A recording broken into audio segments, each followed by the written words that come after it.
Here is how the Jewish scribe manipulated Ishmael's story. 1. The age of Ishmael at the time of his departure from Abraham's house. 2. Abraham's son, who was offered as a sacrifice.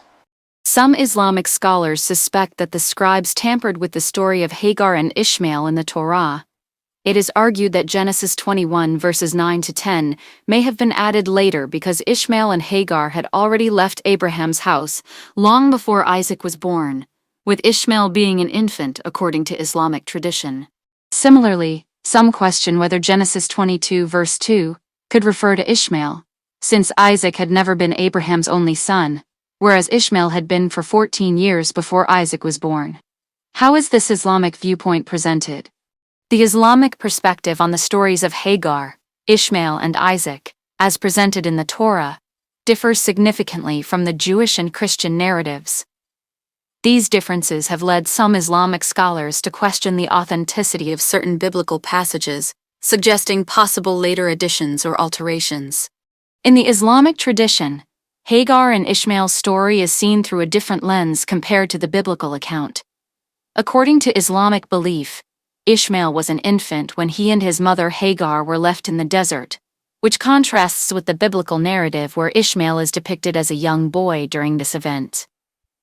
Some Islamic scholars argue that certain verses in Genesis, such as Genesis 21 9-10, might have been added later, as they imply that Ishmael was older and capable of mocking Isaac, which would not align with the Islamic timeline where Ishmael had already left before Isaac's birth.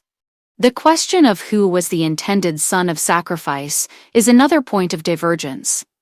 In the Quran, it is generally believed that Ishmael was the son whom Abraham was commanded to sacrifice, whereas the Bible identifies Isaac as the intended sacrifice.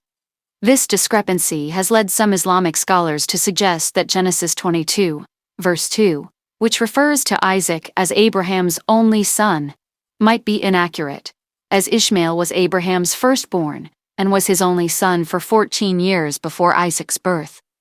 The argument is that the description of Isaac as the only son could have been a later addition to emphasize Isaac's significance in the Jewish tradition. Islamic narratives emphasize the significance of Ishmael and his descendants, linking them to the lineage of the Prophet Muhammad. The Islamic tradition holds that Abraham and Ishmael together built the Kaaba in Mecca, a central element in Islamic faith, which is not mentioned in the Bible. The Quran and Islamic teachings often highlight the spiritual and prophetic roles of both Ishmael and Isaac, but with a focus on Ishmael's role in the lineage leading to Islam. Conclusion. The Islamic viewpoint on the story of Hagar and Ishmael in the Torah is characterized by skepticism towards the authenticity of certain verses. Islamic scholars argue that the timeline and events described in the Torah may have been altered, and that Ishmael may have been the son referred to in Genesis 22:2 instead of Isaac.